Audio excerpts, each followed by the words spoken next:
ভাই এটা কে কাজ করছে? আপনার নাম কি আলতাফ ভাই?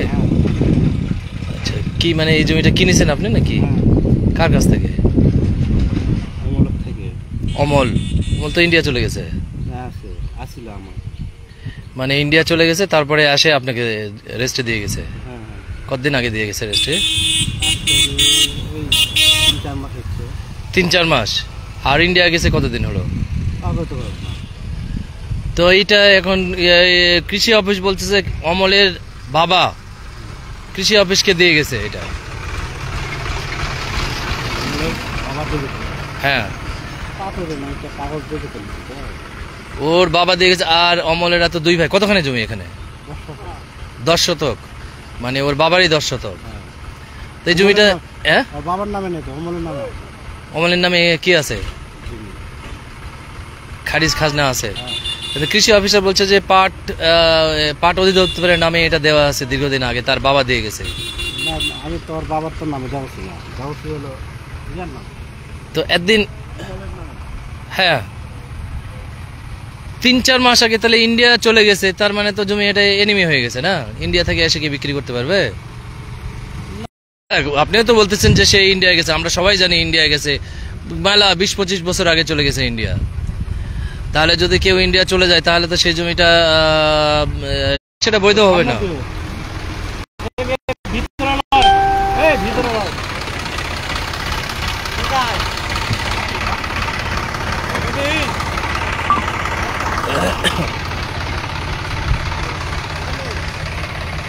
বাবু এই জমিটার কিচ্ছা কি বলো তো?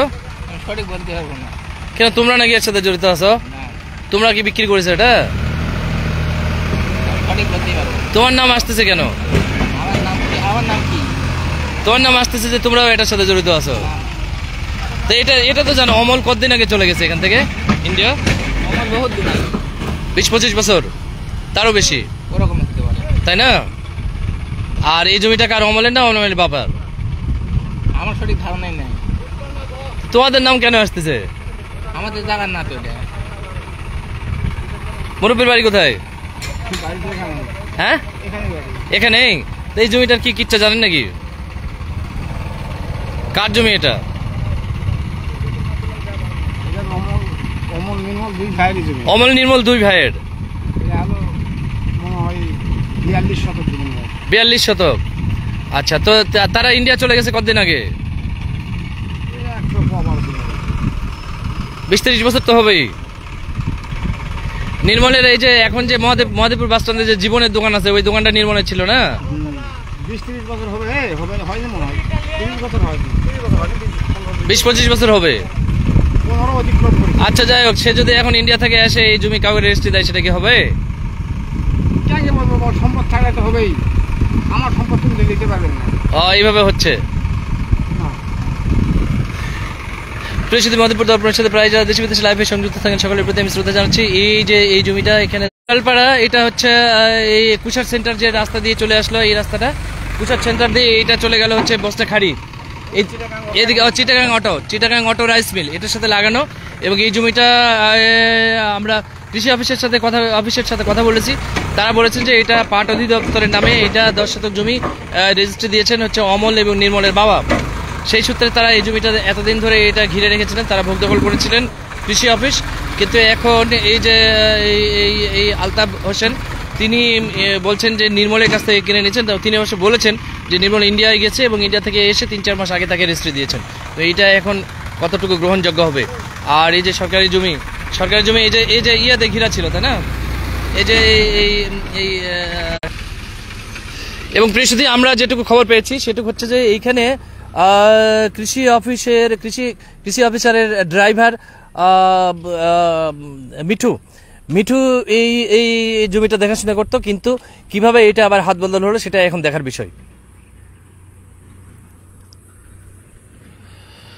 প্রিয়সুধী অনেকেই যুক্ত হয়েছেন। তুহিন আলম আমাদের সাথে যুক্ত হয়েছেন, মামুন ইসলাম নীরব যুক্ত হয়েছেন আমাদের সাথে, যুক্ত হয়েছেন নুসরাত জাহান নীলা আমাদের সাথে যুক্ত হয়েছেন, সাব্বির হোসেন যুক্ত হয়েছেন, মোহাম্মদ মতিন হুসাইন, কাজী তৌফিক টিটু, মোহাম্মদ আকিব হোসেন।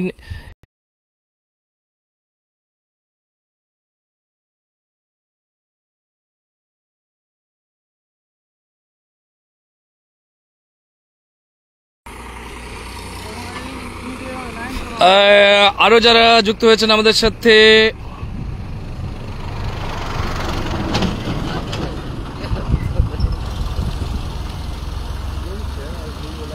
মোশাহুর রহমান, মিসবাহুর রহমান আরো যুক্ত হয়েছেন। যারা রয়েছেন সকলের প্রতি শ্রদ্ধা জানাচ্ছি। ভালো থাকবেন এবং মহাদেবপুর দর্পণের সাথে থাকবেন এবং এই যে সরকারি জায়গা দখল হচ্ছে এর বিরুদ্ধে ব্যবস্থা গ্রহণ করা হোক এই আশা করছি।